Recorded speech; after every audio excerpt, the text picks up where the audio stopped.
നമസ്കാരം, ഋഷിപോക്തം ചാനലിലേക്ക് ഏവർക്കും ഹൃദ്യമായ സ്വാഗതം. ഇന്ന് നമുക്ക് ചൊവ്വയുടെയും ശുക്രന്റെയും രാശിമാറ്റത്തെ കുറിച്ചാണ് സംസാരിക്കേണ്ടത്.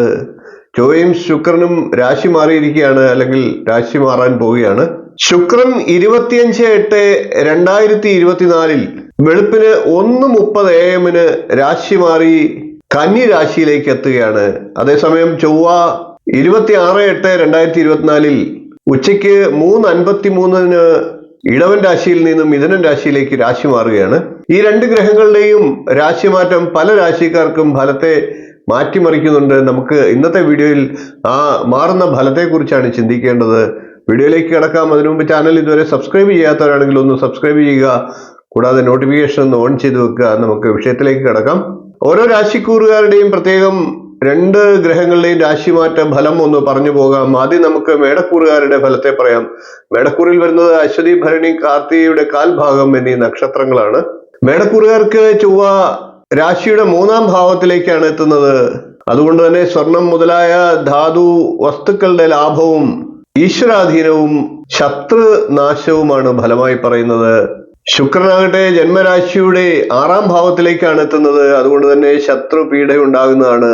രോഗം എന്നിവയും ഫലമായി പറയണം.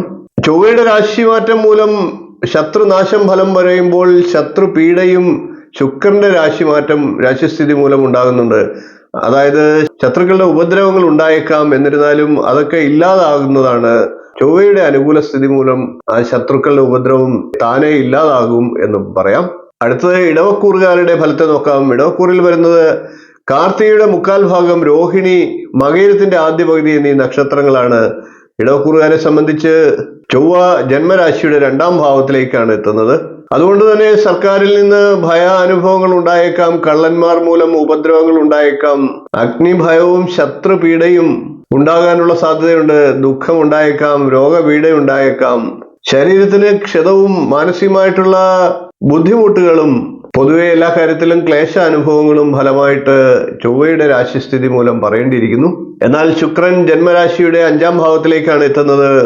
അതുകൊണ്ട് തന്നെ ധനലാഭം ഉണ്ടാകുന്നതാണ്, പുത്ര സൗഖ്യം ഉണ്ടാകുന്നതാണ്, ബന്ധുഗുണാനുഭവങ്ങളും ഗുരുജനങ്ങളുടെ പ്രീതിയും ലഭിക്കുന്നതാണ്. അടുത്തത് നമുക്ക് മിഥുനക്കൂറുകാരുടെ ചൊവ്വയുടെയും ശുക്രന്റെയും ഫലത്തെ ഒന്ന് നോക്കാം. മിഥുനക്കൂറിൽ വരുന്നത് മകയിരത്തിന്റെ 2-ാം പകുതി, തിരുവാതിര, പുണർദത്തിന്റെ 1/4 ഭാഗം എന്നീ നക്ഷത്രങ്ങളാണ്. മിഥുനക്കൂറുകാർക്ക് ചൊവ്വ ജന്മരാശിയിലാണ് വരുന്നത്. അതുകൊണ്ട് തന്നെ ശരീരക്ഷതവും കാര്യഹാനിയും ഫലമായി പറയണം. ശുക്രനാകട്ടെ ജന്മരാശിയുടെ 4-ാം ഭാവത്തിലേക്കാണ് എത്തുന്നത്. അതുകൊണ്ട് തന്നെ ബന്ധു സൗഖ്യം, ഐശ്വര്യം എന്നിവ ഫലമായി പറയണം. ഇപ്രകാരം സമ്മിശ്രമായിട്ടുള്ള ഫലങ്ങളെയാണ് മിഥുനക്കൂറുകാർക്ക് ലഭിക്കുക. അടുത്ത നമുക്ക് കർക്കിടക്കൂറുകാരുടെ 2 ഗ്രഹങ്ങളുടെയും ഫലങ്ങൾ ഒന്ന് നോക്കാം. കർക്കിടക്കൂറിൽ വരുന്നത് പുണർദത്തിന്റെ 1/4 ഭാഗം, പൂയം, ആയില്യം എന്നീ നക്ഷത്രങ്ങളാണ്. കർക്കിടക്കൂറുകാരെ സംബന്ധിച്ച് ചൊവ്വ ജന്മരാശിയുടെ 12-ാം ഭാവത്തിലാണ് നിൽക്കുക. പല വിധത്തിലുള്ള അനർത്ഥങ്ങൾ ഉണ്ടായേക്കാം, ദുർവ്യയം ഉണ്ടായേക്കാം, ചൂട്, രക്തകോപം, നേത്രരോഗം എന്നീ പ്രശ്നങ്ങളും ഉണ്ടായേക്കാം. കർക്കിടക്കൂറുകാർക്ക് ശുക്രൻ ജന്മരാശിയുടെ 3-ാം ഭാവത്തിലേക്കാണ് എത്തുന്നത്. അതുകൊണ്ട് തന്നെ അഭിപ്രായങ്ങൾക്ക് ആദരണീയത്വം ലഭിക്കുക, ധനലാഭം, ബഹുമാനസിദ്ധി, വസ്ത്രലാഭം, ശത്രുനാശം എന്നീ ഫലങ്ങളും പറയണം. അടുത്തത് ചിങ്ങക്കൂറുകാരുടെ ഫലത്തെ നോക്കാം. ചിങ്ങക്കൂറിൽ വരുന്നത് മകം, പൂരം, ഉത്രം, കാൽ എന്നീ നക്ഷത്രങ്ങളാണ്. ചിങ്ങക്കൂറുകാരെ സംബന്ധിച്ച് ചൊവ്വ ജന്മരാശിയുടെ 11-ാം ഭാവത്തിലാണ് എത്തുക. അതുകൊണ്ട് തന്നെ ഗ്രാമാധികാരി എന്ന സ്ഥാനലാഭം ലഭിക്കാം. അതേപോലെ തന്നെ ശുക്രന്റെ 2-ാം ഭാവത്തിലെ സ്ഥിതി മൂലം ധനാഭിവൃദ്ധി, അലങ്കാര വസ്തുക്കളുടെയൊക്കെ ലാഭം, ആഡംബര വസ്തുക്കളുടെ ലാഭം, അധികാര സ്ഥാനങ്ങളിൽ നിന്നുള്ള ആനുകൂല്യങ്ങൾ, കുടുംബ സൗഖ്യം എന്നിവയും പറയേണ്ടിയിരിക്കുന്നു. പൊതുവെ ചിങ്ങക്കൂറുകാർക്ക് ഈ 2 ഗ്രഹങ്ങളുടെയും രാശിമാറ്റം അനുകൂലമാണ്. അടുത്ത നമുക്ക് കന്നിക്കൂറുകാരുടെ ഫലത്തെ നോക്കാം. കന്നിക്കൂറിൽ വരുന്നത് ഉത്രത്തിന്റെ 1/4 ഭാഗം, അത്തം, ചിത്തിരയുടെ ആദ്യ പകുതി എന്നീ നക്ഷത്രങ്ങളാണ്. കന്നിക്കൂറുകാരെ സംബന്ധിച്ച് ചൊവ്വ 10-ാം ഭാവത്തിലേക്കാണ് എത്തുന്നത്. അതുകൊണ്ട് തന്നെ പല തരത്തിലുള്ള ധനലാഭം പ്രതീക്ഷിക്കാവുന്നതാണ്. ശുക്രൻ കന്നിക്കൂറുകാർക്ക് ജന്മരാശിയിലാണ് നിൽക്കുന്നത്. അതുകൊണ്ട് തന്നെ ഭക്ഷണ സൗഖ്യം, കുടുംബ സൗഖ്യം, ശയന സൗഖ്യം, വസ്ത്ര ലാഭം എന്നിവയും പറയാം. കന്നിക്കൂറുകാരെ സംബന്ധിച്ചും ശുക്രന്റെയും ചൊവ്വയുടെയും പുതിയ രാശിയിലേക്കുള്ള മാറ്റം വളരെ അനുകൂലമാണ് എന്ന് പറയാം. അടുത്ത നമുക്ക് തുലാക്കൂറുകാരുടെ ഫലത്തെ നോക്കാം. തുലാക്കൂറിൽ വരുന്നത് ചിത്തിരയുടെ 2-ാം പകുതി, ചോതി, വിശാഖത്തിന്റെ 1/4 ഭാഗം എന്നീ നക്ഷത്രങ്ങളാണ്. തുലാക്കൂറുകാരെ സംബന്ധിച്ച് ചൊവ്വ 9ാം ഭാവത്തിലാണ് എത്തുന്നത്. അതുകൊണ്ട് തന്നെ ധനനാശം, രോഗങ്ങൾ, കാര്യഹാനി എന്നീ ഫലങ്ങളെ പറയാം. തുലാക്കൂറുകാർക്ക് ശുക്രൻ 12ാം ഭാവത്തിലാണ് എത്തുന്നത്. അതുകൊണ്ട് തന്നെ ധനലാഭം, വസ്ത്ര ആഭരണ പുഷ്ടി എന്നീ ഗുണഫലങ്ങളെ പറയണം. തുലാക്കൂറുകാർക്ക് ഈ രണ്ട് ഗ്രഹങ്ങളുടെയും രാശിമാറ്റം ഗുണദോഷ സമ്മിശ്രമാണ്. അടുത്തത് നമുക്ക് വൃശ്ചികക്കൂറുകാരുടെ ഫലത്തെ പറയാം. വൃശ്ചികക്കൂറിൽ വരുന്നത് വിശാഖത്തിന്റെ കാൽഭാഗം, അനിഴം, തൃക്കേട്ട എന്നീ നക്ഷത്രങ്ങളാണ്. വൃശ്ചികക്കൂറുകാരെ സംബന്ധിച്ച് ചൊവ്വ 8ാം ഭാവത്തിലേക്കാണ് എത്തുന്നത്. അതുമൂലം ഒടുവ്, ചതവ് മുതലായ പ്രശ്നങ്ങളും രക്തകോപവും ഉണ്ടാകാം. അതേപോലെ തന്നെ മാനഹാനി ഉണ്ടാകാനുള്ള സാധ്യതകളും പറയണം. വൃശ്ചികക്കൂറുകാർക്ക് ശുക്രൻ 11ാം ഭാവത്തിലാണ് എത്തുന്നത്. അതുകൊണ്ട് തന്നെ ഭക്ഷണ സൗഖ്യം, ധനലാഭം, ബന്ധുഗുണം എന്നീ ഫലങ്ങളെ പറയണം. വൃശ്ചികക്കൂറുകാർക്കും ഗുണദോഷ സമ്മിശ്രമാണ്. ആരോഗ്യം ശ്രദ്ധിക്കേണ്ട സമയമാണ്. വൃശ്ചികക്കൂറുകാർക്ക് മറ്റ് കാര്യങ്ങളെല്ലാം അനുകൂലമാണ്. അടുത്തത് നമുക്ക് ധനുക്കൂറുകാരുടെ ഫലത്തെ നോക്കാം. ധനുക്കൂറിൽ വരുന്നത് മൂലം, പുരാടം, ഉത്രാടം, കാൽ എന്നീ നക്ഷത്രങ്ങളാണ്. ധനുക്കൂറുകാരെ സംബന്ധിച്ച് ചൊവ്വ 7ാം ഭാവത്തിലേക്കാണ് എത്തുന്നത്. അതുകൊണ്ട് തന്നെ ഭാര്യയുമായി കലഹം, കണ്ണിനും ഉദരത്തിനും രോഗം എന്നീ ദോഷഫലങ്ങളെ പറയണം. ധനുക്കൂറുകാരെ സംബന്ധിച്ച് ശുക്രൻ 10ാം ഭാവത്തിലേക്കാണ് എത്തുന്നത്. അതുകൊണ്ട് തന്നെ മത്സരം, മാനഹാനി എന്നീ ദോഷഫലങ്ങളെയാണ് പറയേണ്ടത്.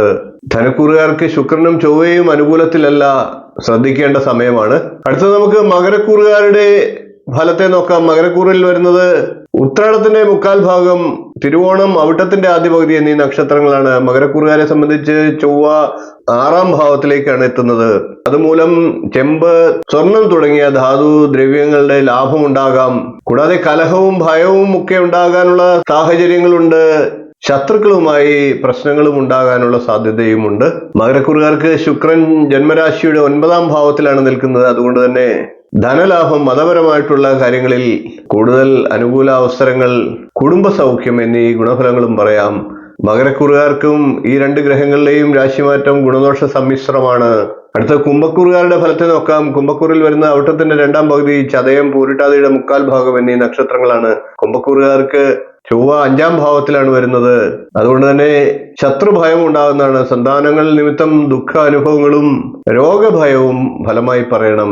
കുംഭക്കൂറുകാർക്ക് ശുക്രൻ 8ാം ഭാവത്തിലേക്കാണ് എത്തുന്നത്.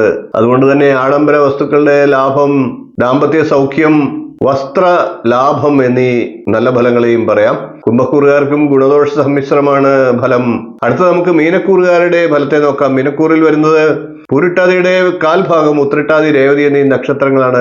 മീനക്കൂറുകാരെ സംബന്ധിച്ച് ചൊവ്വ 4ാം ഭാവത്തിലേക്കാണ് എത്തുന്നത്. അതുകൊണ്ട് തന്നെ ദുർജനങ്ങളുമായി സംസർഗം ഉണ്ടാകാനുള്ള സാഹചര്യങ്ങളുണ്ട്. ഉദരരോഗവും പനി തുടങ്ങിയ രോഗങ്ങൾക്ക് സാധ്യതയുമുണ്ട്. കൂടാതെ രക്തസ്രാവവും ഫലമായിട്ട് പറയണം. മീനക്കൂറുകാർക്ക് ശുക്രൻ 7ാം ഭാവത്തിലാണ് നിൽക്കുന്നത്. സ്ത്രീകൾ മൂലം ഉപദ്രവങ്ങൾ ഉണ്ടാകാനുള്ള സാഹചര്യമുണ്ട്. മീനക്കൂറുകാർക്കും ദോഷകാലമാണ്. അതുകൊണ്ട് തന്നെ ശ്രദ്ധിക്കണം. ആരോഗ്യകാര്യങ്ങളിലും മറ്റുള്ളവരോട് കലഹത്തിന് ഉള്ള കാരണങ്ങൾ ഉണ്ടാകാതെയും ശ്രദ്ധിക്കേണ്ടതാണ്. 12 രാശിക്കൂറുകാരുടെയും ശുക്രന്റെയും ചൊവ്വയുടെയും രാശിമാറ്റം മൂലമുള്ള ഫലങ്ങളാണ് പറഞ്ഞത്.